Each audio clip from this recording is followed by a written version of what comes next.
Moin, ich bin Tillmann von der Radelbande hier auf der Eurobike 2023. Auf dieser Messe gibt es wahnsinnig viel zu sehen, unter anderem E-Bike-Motoren. Und das ist natürlich ein Bereich, der sehr stark wächst. Und auch in diesem Jahr haben sich die Hersteller einiges einfallen lassen, um euch aufs E-Bike zu bekommen. Und wir werden gleich reingehen und uns das mal ganz genau angucken, was es da so zu sehen gibt. Und dieses Video wird euch präsentiert von It's My Bike, dem innovativen GPS-Tracker. Und darüber sprechen wir später noch. Aber jetzt gehen wir erstmal los.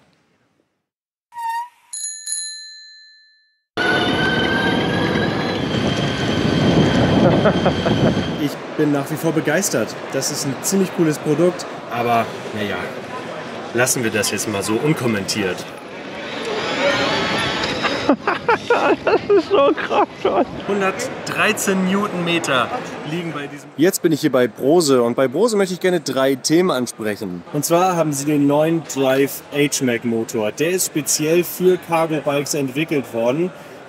Stark und powerful, 90 Newtonmeter Drehmoment, ist ein 36 Volt System, ist mit 2,9 Kilogramm Eigengewicht nicht super leicht, aber gerade in einem Lastenrad hat man ja doch andere Anwendungszwecke als zum Beispiel in einem Mountainbike oder in einem leichteren Stadtrad. Ist hier in diesen Cargo Bike Monkeys eingebaut und bietet natürlich alle Vorteile, die dieses Brose-System ebenfalls bietet. Hier mit der Smartphone-Konnektivität, mit diesem Display. Aber ich glaube, das richtig große Thema bei Brose ist das neue 48 Volt System. Das ist eine komplett neu entwickelte Infrastruktur und wird hier in diesem Showbike zum allerersten Mal ausgestellt. Der Motor ist hier sehr schön integriert in dieses System. Hier in diesem Mountainbike mit der Axis-Schaltgruppe. Hier ist ein richtig dicker Akku drin mit über 800 Wattstunden Kapazität, der sich dank des 48 Volt Systems in 3 bis 4 Stunden komplett vollladen lässt. Und das Ganze ist natürlich ebenfalls mit komplett neuen Bedieneinheiten ausgestattet und mit einem komplett neuen Display. So haben wir eben dieses Mitteldisplay gesehen, aber auch hier haben sie ein neues, schlankes Display direkt am Lenker, direkt am Griff, damit man eben auch hier alle Informationen angezeigt bekommt. Und das ist etwas, was ich an dem 36 Volt System von Brose ebenfalls so schätze, dieses winzige Display, das aber eine richtig gute Konnektivität und richtig viele Informationen bietet. Und hier sehen wir nochmal den neuen 48 Volt Motor in seiner ganzen Pracht. Also schönes neues Design und richtig gute Technik. Aber ein Thema, was ich besonders interessant finde, ist das Thema Recycling. Denn Brose baut jetzt Motoren, die remanufactured sind.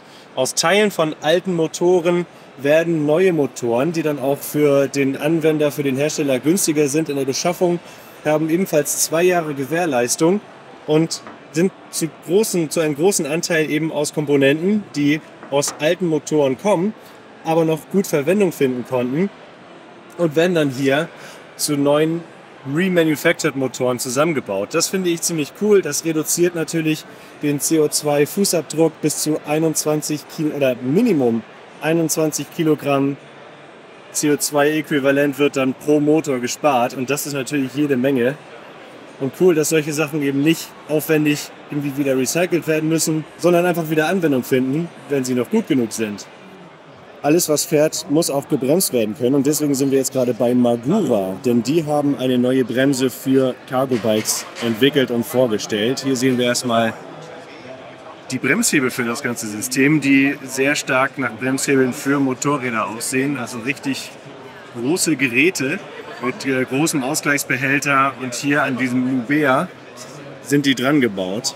Und das hat natürlich jetzt 4 Bremsen insgesamt, also an jedes Rad ist einzeln gebremst und hier hinten sehen wir dann auch wieder, wie groß der Bremssattel ist und wie groß die Scheiben dann sind. In diesem Bereich gab es immer viele Nachrüstlösungen und viele Hacks, um auch solche großen und schweren Geräte zu bremsen. Und Magura hat sich jetzt halt zum Ziel gesetzt, ein Komplettsystem zu entwickeln, das eben auch für solche größeren, schwereren Geräte hervorragend funktioniert. Und ich persönlich bin großer Fan von den Magura-Bremsen. Die funktionieren an den verschiedenen Lastenrädern immer am besten, so wie ich die Erfahrung gemacht habe. Und auch hier soll dieses System halt richtig gut funktionieren. Und was natürlich auch bekannt ist aus dem letzten Jahr, im Zusammenhang mit dem smarten System auch, die Bremse mit dem ABS mit dem adaptiven ABS, das man so ein bisschen einstellen kann. Hier an diesem Riese Müller Load ist das verbaut. Wir sehen hier vorne die Abnehmerscheibe an dieser ABS-Vierkolbenbremse. Und das Besondere bei Magura ist halt, es gibt es für vorne und eben auch für hinten. Also die Bremsentechnologie ist gerade für solche schweren Lastenräder natürlich eine Herausforderung. Eine weitere Neuerung, gerade für unerfahrene Radfahrer und Radfahrerinnen, ist das Combined Braking System, CBS nennen sie das. Und hier ist das mal im Detail aufgebaut. Wir haben weiterhin 2 Bremshebel, links und rechts, beziehungsweise rechts und links, und weiterhin 2 normale Bremsen. Aber hier zwischen sitzt ein Kasten, der dann die Bremskraft verteilt. Was das System genau macht, die vordere Bremse geht weiterhin nach vorne, aber die hintere Bremse, die merkt, wenn hinten zu viel Bremskraft ist und schickt dann noch etwas von dieser Bremskraft an die vordere Bremse, sodass wirklich die Bremsen gut und ausreichend ausgelastet werden. Und Magura konnte somit eine 40% bessere Bremsleistung erzielen bei unerfahrenen Leuten, die irgendwie bremsen müssen. Und das ist natürlich eine sehr, sehr interessante Sache, ein sehr interessantes System. Ja, alles, was die Bremskraft verkürzt, ist gerne gesehen und Magura kommt hier mit dem CBS-System zum allerersten Mal auf die Eurobike 2023. Dieses Video wird unterstützt von It's My Bike. It's My Bike ist ein innovativer Fahrradtracker, mit dem du immer weißt, wo sich dein E-Bike gerade befindet. Also sofern du den eingebaut hast. Der Tracker von It's My Bike lässt sich in so ziemlich jedes E-Bike montieren. Egal ob Pinion, egal ob Bosch, Shimano oder Brose und die ganzen anderen. Und das Besondere am It's My Bike E-Bike Tracker ist nicht nur, dass er IoT-Funktion bietet, also auch in jedem Keller wiedergefunden werden kann. Nicht nur, dass er auch eine Statistikfunktion bietet, mit der ihr genau sehen könnt, wie viel CO2 ihr eingespart habt im Vergleich zu einem Auto zum Beispiel. Und nicht nur, dass er einen Bewegungsalarm bietet, mit dem ihr benachrichtigt werdet, wenn sich euer Bike unerlaubterweise bewegt, sondern It's My Bike sorgt auch dafür, dass ihr euer E-Bike wieder zurückbekommt. Denn ein Teil des Teams von It's My Bike kümmert sich nur darum. Die arbeiten mit der Polizei zusammen und wenn ein E-Bike als gestohlen gemeldet wurde, dann können die genau sehen, wo sich das gerade befindet. Sie verbinden sich mit der Polizei und die Polizei sorgt dann dafür, dass ihr euer Rad wiederbekommt. Und die Erfolgsquote ist wirklich hoch. Ich bin Sebastian Stoll vom It's My Bike Bike Hunter Team und das machen wir hier wirklich. Eine Erfolgsgeschichte zum Beispiel ist, dass ich zum Beispiel die S-Bahn anhalten lassen habe, weil dort Fahrraddieb und Fahrrad drin war und am nächsten Bahnhof konnten wir den Fahrraddieb und das Fahrrad entgegennehmen. Das finde ich richtig spannend und wenn ihr euch jetzt informieren wollt über den Tracker von It's My Bike, geht mal unten auf die Internetseite, die ich in der Videobeschreibung verlinkt habe und guckt nach eurem nächsten Händler für den It's My Bike E-Bike Tracker. Und ich sage vielen Dank an It's My Bike für den Support der Radelbande und dass ihr den Besuch der Radelbande auf der Eurobike 2023 möglich macht.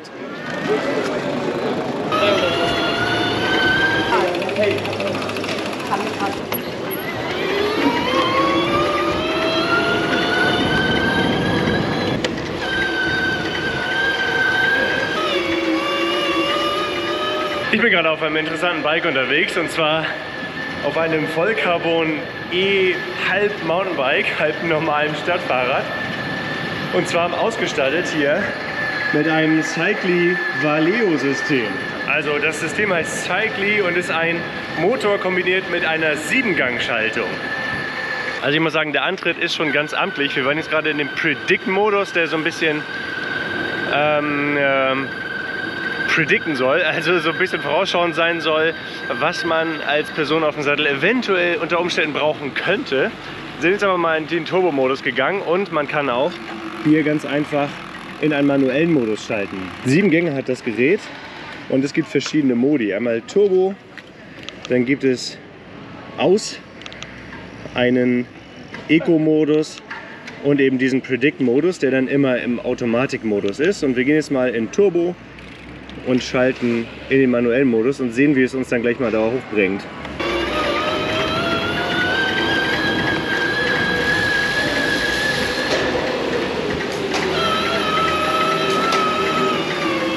Also der Motor hat echt Power. Natürlich durch die Übersetzung kommt sehr viel Drehmoment am Hinterrad an, aber der Motor an sich ist in der Lage 130 Newtonmeter Drehmoment zu erzeugen. Und das ist natürlich jede Menge Power, sowohl für E-Mountainbikes als auch für Cargo-Bikes. Jetzt in diesem Fahrrad ist das fast ein bisschen viel. So, wir beschleunigen noch einmal in den manuellen Modus. Sind jetzt hier im Turbo-Modus. Erster Gang und los geht's.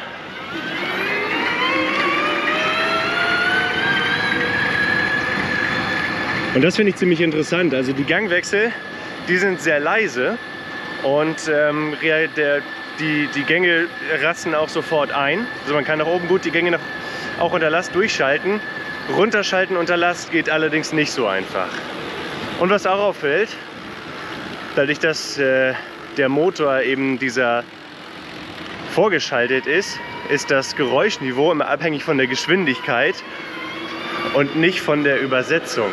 Also selbst wenn ich einen Gang hochschalte, dann wird der Motor nicht leiser, sondern der Motor ist immer abhängig von der Geschwindigkeit und der Leistung, die er gerade rausdrückt, so ein bisschen abhängig. Das ist ein Prinzip, das man so von seriellen Hybriden kennt. Natürlich hat er so ein gewisses Geräuschniveau, das aber, denke ich mal, gerade im Cargo-Bike-Bereich, im gewerblichen Bereich nicht so relevant sein dürfte. Ja, er ist nochmal eine ganze Ecke lauter als ein Bosch Performance CX zum Beispiel und auch deutlich lauter als das Pinion-System. Aber so von den Gangwechseln hier und auch von dem Automatikmodus gefällt mir das echt ganz gut. Und jetzt auch beim Treten ist keine übermäßige Reibung irgendwie feststellbar. Ich kann hier ganz entspannt mit 29 km/h fahren und das fühlt sich insgesamt gut an. Wir werden noch mal im Turbo-Modus und im Automatikmodus jetzt diese Rampe hochfahren und dann mal sehen, wie es dann ist. So, erstmal stehen bleiben und jetzt Stopp.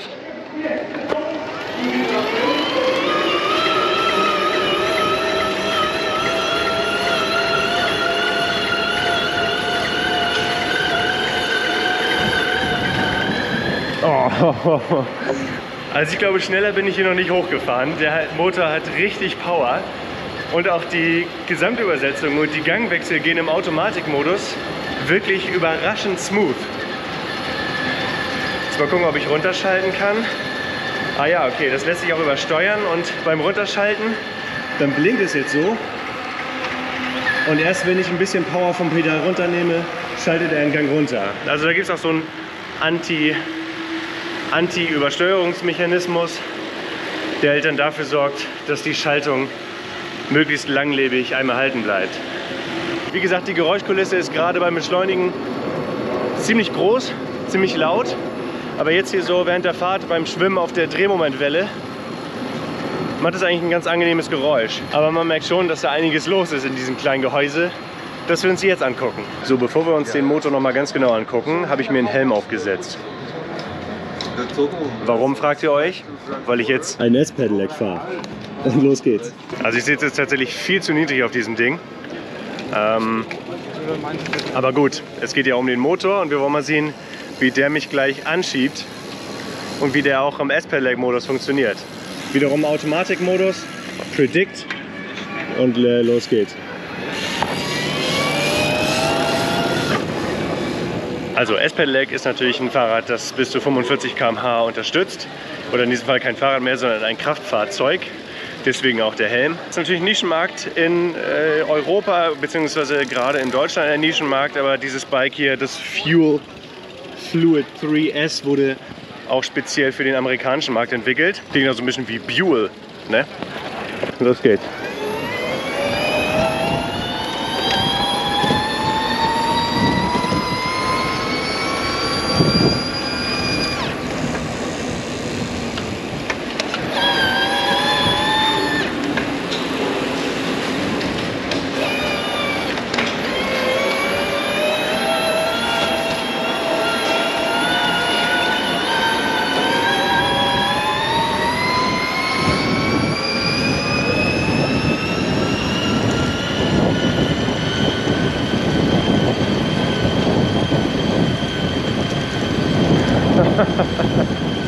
Okay, das muss ich nochmal. Also Predict-Modus, also nicht mal der stärkste Modus. Automatik. Wir gehen jetzt mal in den Turbo-Modus. In den höchsten und beschleunigen nochmal.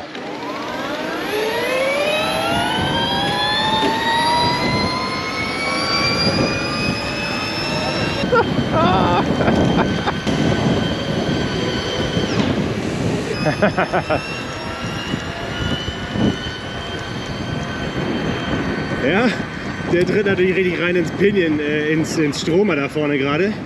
Auch ich muss mich anstrengen, aber nicht unbedingt mehr als jemand auf anderen S-Pedelecs mit Hecknabenmotor. Und das Geräusch, das ist natürlich deutlich lauter, gar keine Frage, aber es passt irgendwie auch zum S-Pedelec. Also der Cycli-Motor, der in Zusammenarbeit mit Valeo entstanden ist. Der erste E-Bike-Motor mit Automatic Gearbox. Die sind schon länger damit unterwegs. Erste Motoren waren auch im letzten Jahr schon auf der Eurobike zu sehen zumindest. Und ich habe das auch im Trends-Video 2023 angekündigt. Und ich habe ihn da auch einmal ganz kurz gezeigt. Und jetzt konnte ich ihn halt tatsächlich mal fahren. Und das ist eine sehr interessante Erfahrung tatsächlich. 7 Gänge, 450% Range und 130 Newtonmeter Drehmoment, also wirklich eine ganze Menge. Und dann hier noch einige Features für die Konnektivität und ja, dass man auch im Alltag einfach damit fahren kann. Hier sehen wir einmal das Gesamtsystem aus Akku, dem Motor, Getriebe und halt oben dieser Bedieneinheit. Und hier sehen wir mal ein Schnittmodell dieses ganzen Prinzips. Und das ist auch ganz interessant. Also der Motor kommt von Valeo. Das ist ein bekannter Hersteller, gerade im Automobilbereich für Elektromotoren. Der wird in Lyon gefertigt und auch die meisten Teile kommen eben aus europäischer Produktion. Und hier sehen wir dann eben diesen kräftigen Elektromotor hinter diesem Gehäuse. Und wenn man dann reinguckt, dann sehen wir auf der anderen Seite den Schrittmotor für die eigentliche Schaltung und hier auf der Innenseite dann die Zahnräder für das 7-Gang-Getriebe. Hier eine Übersetzung und dann eben hier die beiden Teile des 7-Gang-Getriebes, die dann nachher auf diese Welle gehen. Dort tritt man rein. Das Ganze ist mit einer Sensorik verbunden, die dann misst, wie viel Drehmoment und wie viel Kraft der Fahrer selber reingibt. Und das Ganze wird dann verarbeitet hier auf diesem Board, an den Motor geliefert, dann wieder an die Übersetzung geliefert und dann geht das hinten einfach ans Hinterrad. Und das ist natürlich ein super wartungsarmes System, gerade wenn man das mit einem Riemen ausstattet. Und ja, mal von der Geräuschkulisse abgesehen, funktioniert das richtig, richtig gut. Aber ich muss ganz ehrlich sagen, für den S-Pedelec-Bereich finde ich die Geräuschkulisse ziemlich cool. Gucken wir jetzt noch was weiteres an. Ready to deliver the future ist ein interessanter Spruch, wenn man sich mal anguckt, was da drin ist. Hier sind nämlich 3x3 Schaltungsnarben drin. Und diese Narbe bin ich jetzt in den letzten Tagen schon ein paar Mal gefahren.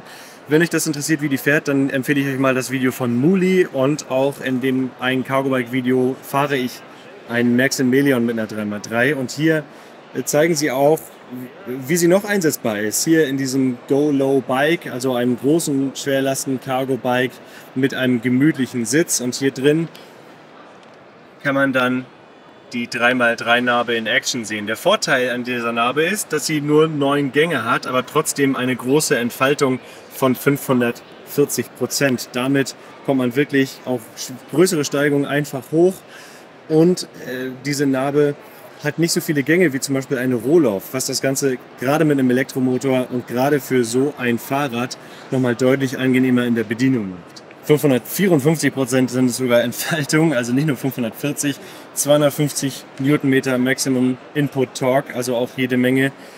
Und dann sehen wir auch hier, dass es eben sich elektronisch als auch manuell schalten lässt und dann in dieser elektronischen Variante mit so einem kleinen Kästchen daherkommt. Ich bin da im letzten Jahr auf der Eurobike schon mal eingestiegen und ich habe auch darüber gesprochen, dass ich denke, dass so etwas den Markt in der Zukunft bestimmen wird. Und hier können wir auch sehen, ein weiteres schönes Exponat von Portus, das dann sowohl mit einem Cargoline-Motor aufwarten kann, schön Hope-Teilen und eben auch dieser 3x3 Nein-Schaltungsnarbe. Also sie haben wirklich sehr viele Bikes damit auf dieser Messe ausstatten können. Ich konnte sie jetzt ein paar Mal auch elektrisch unterstützt fahren und ich bin nach wie vor begeistert. Das ist ein ziemlich cooles Produkt, eine deutsche Produktion, deutsches Ingenieurswesen und hier sehen wir dann nochmal die Optionen, die es dafür gibt, also verschiedene Arme für die Abstützung im Rahmen, verschiedene Möglichkeiten, um eben die Schaltung anzusteuern, Bremsscheibenoption, die Narbe an sich und dann aber auch verschiedene Abstufungen in der Übersetzung, um das tatsächlich perfekt zu machen. Das ist 3x3 auf der Eurobike 2023. Free your bike und so. Eines der Highlights auf jeder Eurobike dürfte der Bosch-Stand sein. Und wir wollen mal sehen, ob das dieses Jahr auch so ist. Und ihr seht es hier schon. Performance Line SX. Das ist ein etwas leichterer Motor als die ganz großen, schweren Performance Line CX etc., die in Cargo-Bikes auch Anwendung finden. Dieser Motor ist eine ganze Ecke kleiner, lässt sich hier sehr gut integrieren und ist für Urban Bikes, für leichtere Mountainbikes dafür gedacht, eben um vielleicht nicht den super Punch am Berg zu geben, aber trotzdem ein möglichst leichtes und trotzdem schnelles Fahrrad zu ermöglichen. Wir sehen hier dann den eigentlichen Motor, wir sehen, wie schmal der ist, wie klein der ist. Das ist schon wirklich beeindruckend. Dann die Compact Tube 400, die wir auch in diesem Fahrrad gerade gesehen haben. Ein etwas kleinerer Akku, der sich super integrieren lässt, und dann noch mal ein paar neue Bedieneinheiten. Auf der einen Seite den System Controller, der hier in dem Oberrohr eingesetzt werden kann, und dann die Mini-Remote, die wirklich nur grundsätzliche Funktionalitäten bietet. Also da kann man die Unterstützungsstufe verändern, das Licht einschalten, den Walk Assist einschalten, und das ganze andere wird dann im Wesentlichen über Smartphone angezeigt. Auch für Gravel-Bikes lässt sich dieser Motor super einsetzen, und hier haben wir wieder dann den System Controller im Oberrohr, die Mini-Remote, die sich dann auch mit einer größeren Klemme auf einen breitere Rennradhebel montieren lässt, in Verbindung mit dem Kiox 300 Display. Hier eigentlich bei Gravel-Bikes und Dropbars sitzt er eigentlich weiter hier vorne, aber naja, lassen wir das jetzt mal so unkommentiert. Der Performance Line SX bietet bis zu 600 Watt Spitzenleistung. Das ist wirklich jede Menge, wiegt ca. nur 2 Kilogramm und hat 55 Newtonmeter Drehmoment. Also eine ganze Ecke weniger als der Performance CX zum Beispiel, aber die Spitzenleistung, die ist ja auch wichtig am Berg. Das ist schon ziemlich cool, sodass man gerade bei höheren Trittfrequenzen wirklich viel Leistung hat, wenn man sie wirklich braucht. Ist für den Cargo-Bike-Bereich nicht so interessant, aber natürlich für leichte Mountainbikes und für Urban Bikes. Hier sehen wir gleich einmal die Größe des Cargo-Line-Motors, der ja auf dem Bosch Performance Line CX basiert. Der ist eine ganze Ecke breiter, eine ganze Ecke massiver und auch eine ganze Ecke schwerer, aber hat natürlich auch einiges mehr an Drehmoment und ist hier natürlich in so einem richtigen Cargo-Bike verbaut. Bosch zeigt hier noch zwei weitere Display-Optionen. Einmal das neue Porion-Display, das hier mit einigen neuen Informationen aufwarten kann. Hier kriegt man alles in diesem kleinen Display angezeigt. Das Porion-Display war ja so das einfachste Display in der Bosch Range. Jetzt ist es die LED-Remote, und wenn man jetzt hier noch ein bisschen Display haben möchte, also ein bisschen auch sehen möchte, wie viel Reichweite etc., kriegt man das jetzt auch in einem relativ kompakten Paket. Und das hier, das sieht genauso aus wie das Kiox, und es ist auch tatsächlich ein Kiox, aber das Kiox 500. Das ist jetzt ein bisschen größer geworden, hat ein größeres Display und einen kleinen Lautsprecher in der Mitte oder dahinter, damit man auch akustische Signale bekommt. Wenn man zum Beispiel abbiegen muss, dann bekommt man das Ganze eben hier nicht nur angezeigt, sondern kriegt man auch vom Ton her mit. Das ist sicherlich eine gute Ergänzung. Das Kiox 300 ist schon eine ganze Ecke kleiner und ist vielleicht für den einen oder anderen etwas zu klein gewesen. Für die gibt es jetzt Abhilfe mit dem Kiox 500. Nur ein neues Nyon gibt es noch nicht, und auch Doppelakku ist bisher nur eingeschränkt möglich. Denn hier gibt es jetzt so einen kleinen Zusatzakku, der sich auf das Unterrohr schnallen lässt und der dann mit einem Kabel das ganze System mit noch etwas mehr Saft versorgt. Also es ist kein echtes Doppelakkusystem, wo man zwei Akkuslots bedienen kann, sondern halt eine Art Edition, ein Zusatzakku, aber Bosch arbeitet dran. Und guck mal, was jetzt mit dem smarten System ebenfalls geht.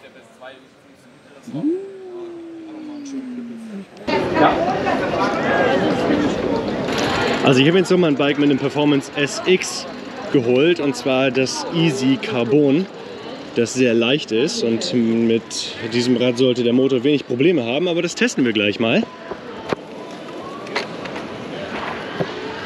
Und tatsächlich der Turbo-Modus drückt auch in diesem Rad, gerade mit der Kettenschaltung, natürlich richtig gut nach vorne. Überhaupt kein Problem. Selbst eben bergauf hat der Motor kaum ein Geräusch von sich gegeben.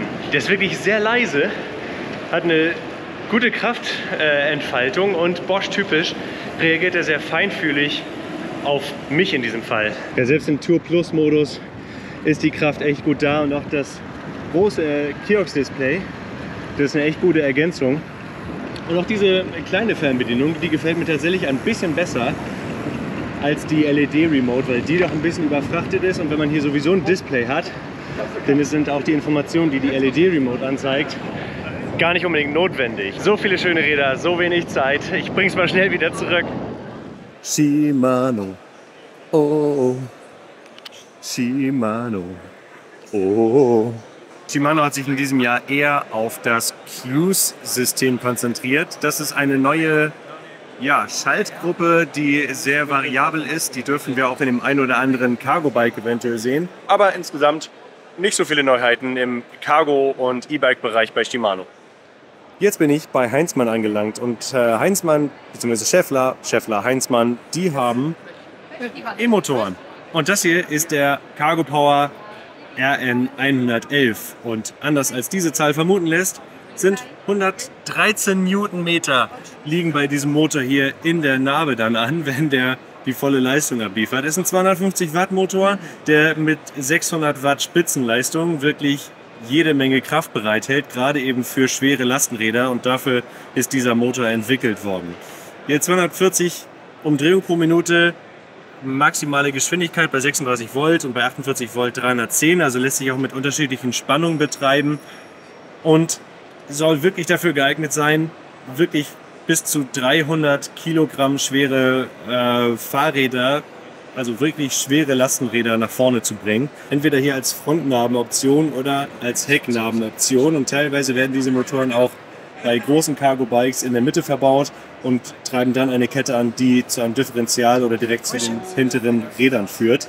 Und wie das funktioniert, das möchte ich gleich mal gucken.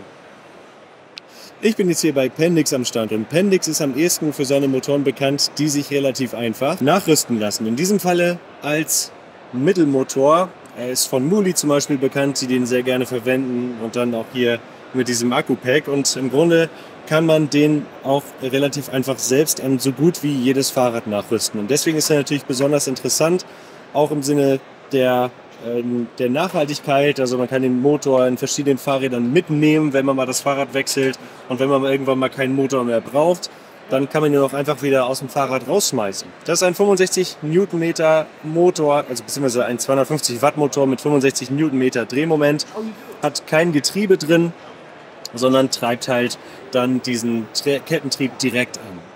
Dann zeigen sie aber auch den neuen Pendix G-Drive, und der sieht natürlich ganz anders aus als der E-Drive, den sie bisher immer hatten. Ist ein klassischer Mittelmotor mit einem eigenen Gehäuse, der auch dann in eigens dafür gebaute Rahmen eingebaut wird. Aktuell ist noch so, dass dafür die gleichen Motoraufnahmen wie bei Bosch verwendet werden, sodass dieser Motor sich unter Umständen auch nachrüsten ließe bei bereits bestehenden Rahmen. Aber Pendix achtet darauf, dass dieser Motor trotzdem so reparabel wie möglich ist. Also wenn da irgendwas dran kaputt geht, dann kann der Händler den auseinanderbauen und einzelne Komponenten wechseln.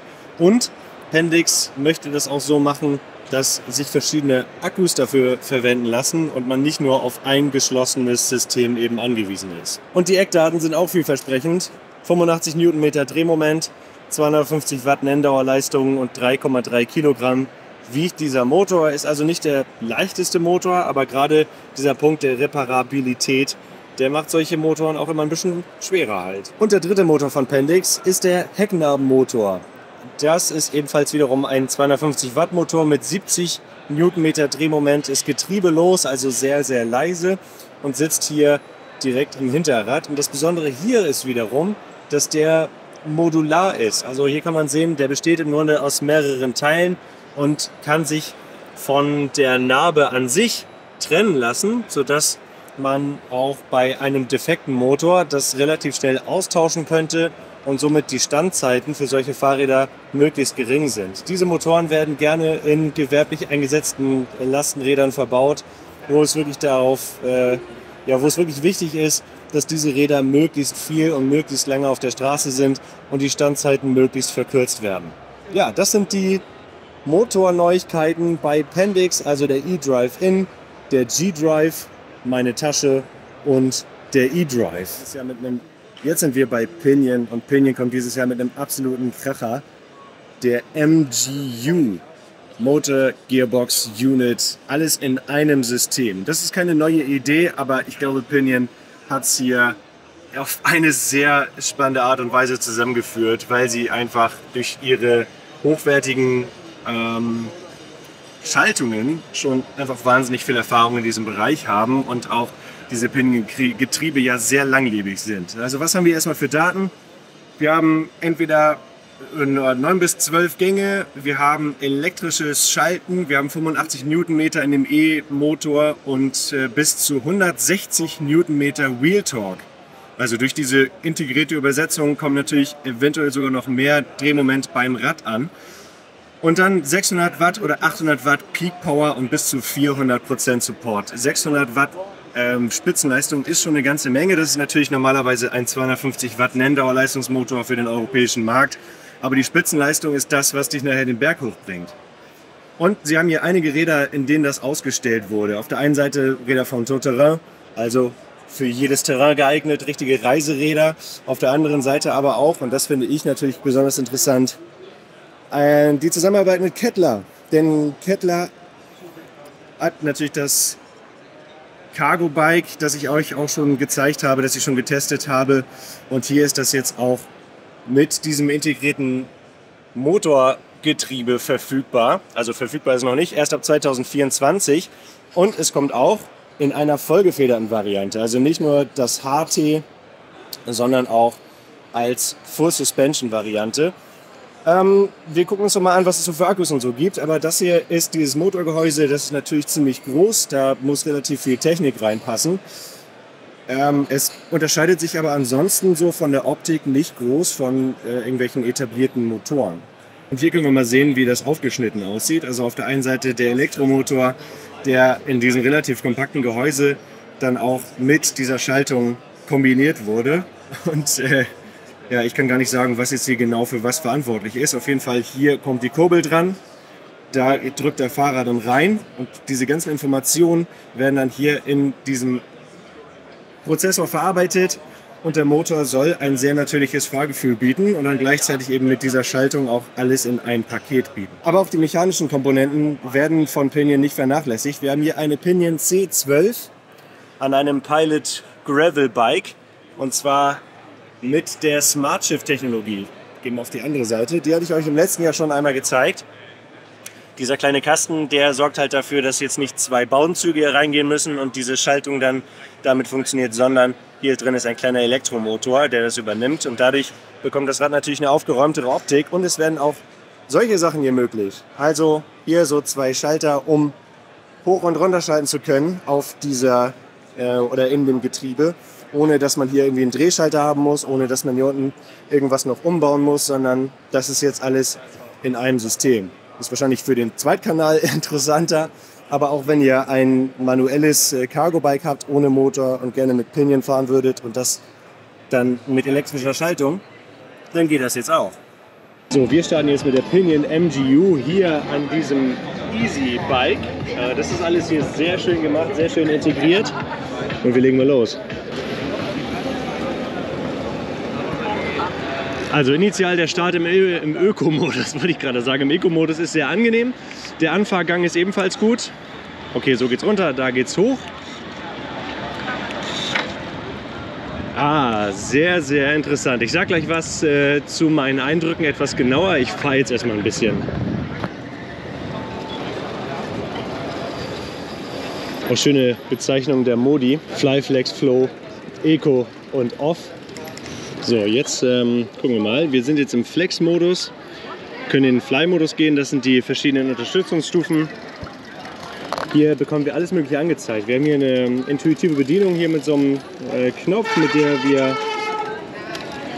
rausgehen können, reingehen können. Wir können hier alles Mögliche noch einstellen. Hier gibt es sicherlich ganz, ganz viel, was man machen kann. Man kann die Schaltung so ein bisschen konfigurieren und seine perfekte Einstellung finden.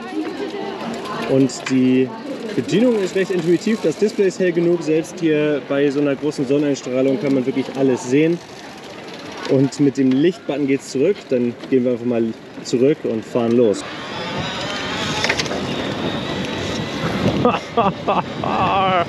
Okay, fahren wir mal berghoch. Wir sind jetzt im 6. Gang. Das hier ist jetzt die MGU mit 12 Gängen, also so ziemlich in der Mitte.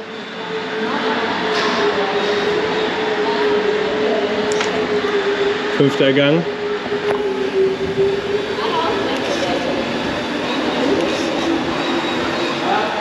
Was mir jetzt gerade auffällt, selbst über 25 km/h, also wenn der Motor nicht mal unterstützt, ist kein merkbarer Widerstand oder dass man irgendwie so gegen einen erhöhten oder es irgendwie sich schwerer treten lässt als bei einer normalen Pinion zum Beispiel, sondern das fährt sich sehr angenehm. Jetzt mal gucken, das war jetzt der 10. Gang. Jetzt schaltet er automatisch in den 4. Gang, also in den Anfahrgang runter. Das ist natürlich eine sehr komfortable Funktion, die man sicherlich auch ausstellen kann in diesen ganzen Optionen. Und wir gucken uns jetzt dieses System noch mal etwas genauer an. Also hier diese beiden Shifter, mit denen man dann hoch und runter schalten kann.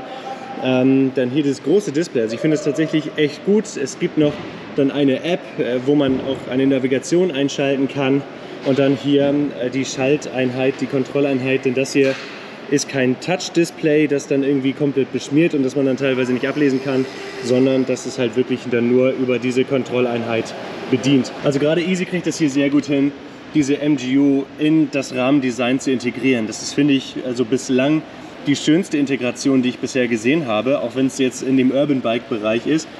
Aber das ist hier richtig nahtlos eingefasst. Und auf der anderen Seite kann man dann hier so ein geriffeltes Stück Metall sehen, das wahrscheinlich dann auch so ein bisschen dafür sorgt, dass Hitze nach außen getragen werden kann. Und hier sehen wir dann auch die Möglichkeit, eben das Ganze zu laden, direkt am Fahrrad. Und hier dann ein Akku, der hier ja, recht schön hinten drin sitzt. Es gibt von Pinion verschiedene Akkuoptionen, sowohl In-Tube-Akkus, die man dann in den Rahmen stecken kann, als auch eben solche Modelle, die halt außen aufgesetzt sind. Und was mir aufgefallen ist, dass alle Akkugrößen oder dass es auch sehr große Akkus hier von Pinion gibt. Wir haben uns auch die Möglichkeit, mal den Akku rauszunehmen. Und hier sehen wir, das, was das für ein Akku ist. Also das hier ist hier zum Beispiel ein Easy 800 Akku mit ja, 693,69 Wattstunden Nominal Energy. Also man würde sagen wahrscheinlich ein 700 Wattstunden Akku. Ja, ist auch ein ziemlich großes, ziemlich schweres Gerät und wird dann hier ganz einfach, wie man das kennt, hier reingesetzt. Auch bei anderen Akkus. Und schiebt dann recht einfach dann hier rein, rastet ein. Die kann man dann hier festschließen und lösen. So, und ich hoffe, dass Sie jetzt nicht sich fragen, wo Ihr Fahrrad bleibt. Deswegen fahre ich mal wieder zurück. Aber auf jeden Fall gefällt mir die Fahrt sehr gut. Was mir jetzt zwischendurch mal aufgefallen ist, manche Gänge schalten wirklich nahtlos in andere über. Und bei anderen Gängen, da macht diese ganze Schaltung so ein Geräusch. Dann macht es einmal so und dann geht er erst in den nächsten Gang. Ich schätze mal, hier drin sind halt in diesem Gehäuse mehrere Planetengetriebe. Und wenn diese Getriebe dann wechseln, dann kann man eben nicht unter Volllast schalten. Aber was mir jetzt eben aufgefallen ist während der Fahrt, dass genau dieser Schaltvorgang sehr einfach funktioniert und sehr nahtlos. Das Gerät startet auch echt schnell, muss ich sagen. Und wir gucken nochmal, dass wir uns diesen Schaltvorgang nochmal genauer anhören und anfühlen können.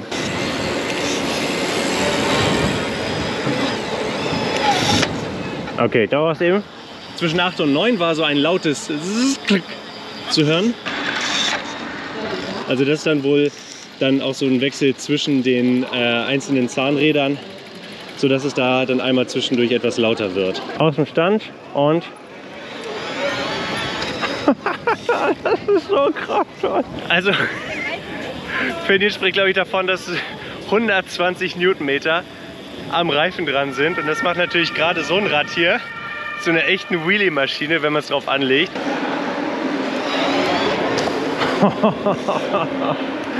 Wahnsinn! Und vor allem, wenn der noch mehr Drehzahl bekommt, dann kriegt er auch nur noch mehr Power. Ja, aber ich würde die Schaltlogik ändern. Also hier würde ich dann hochschalten und hier runterschalten, aber gut, das ist jetzt die Einstellung bei diesem Fahrrad. Was für ein System. Wirklich, wirklich gut. Und was halt auch auffällt, im Vergleich zu anderen Mittelmotoren, die eine Schaltung integriert haben, dass das System sehr leise ist im Vergleich. Also sowohl die Gangwechsel, zumindest nicht unbedingt in diesen Zwischengängen, aber in den normalen Gängen, die sind wirklich sehr angenehm. Und auch das Motorengeräusch empfinde ich persönlich als sehr angenehm. Das ist nicht zu aufdringlich, das ist nicht zu laut. Das ist einfach sehr gut abgestimmt. Und ich bin mal sehr gespannt, ein Serienrad mit diesem Motor bei der Radelbande zu testen. Jetzt bringe ich es aber mal zurück. Ich bin nochmal bei Brose ein paar Tage später, denn die Dame vom Marketing bei Brose hat mir eine Sache verschwiegen. Nämlich dieses Konzept hier. Das ist der Concept Drive. Eine Schaltung integriert in diesem Motorgehäuse drin. Also auch Brose ist dabei, diese Idee umzusetzen, ein System mit Schaltung und Motor zu kombinieren und dann in einem Gehäuse zu haben. Perfect Solution for all City and Tracking E-Bikes. Und was dieses System machen soll, ist ein stufenloses System, also offenbar ähnlich wie in einer Enviolo, dass die Trittfrequenz immer gehalten werden kann und dann eben keine Sprünge zwischen den Gängen sind, sondern man einfach lostreten kann. Und dieses System übernimmt dann einfach alles. Ja, jetzt wissen wir Bescheid. Auch Brose arbeitet daran. Ich bin gespannt, was dann nächstes Jahr zu sehen sein wird. So, das war's für dieses Video von der Eurobike 2023. Ich bin jetzt auf dem Weg nach Hause. Es waren 5 sehr ereignisreiche Tage. Es hat sehr viel Spaß gemacht. Wir haben wahnsinnig viel gesehen, aber ich weiß auch, dass wir längst nicht alles gesehen haben. Trotzdem schreibt jetzt mal eure Gedanken, eure Fragen, eure Kommentare unten in die Kommentare. Lasst einen Daumen nach oben da, wenn euch das Video gefällt. Und wenn ihr dabei sein wollt, wenn die Radelbande das nächste Mal auf Tour ist, dann abonniert den Kanal. Und demnächst wieder mit normalen Reviews. Tschüss. Bis dann.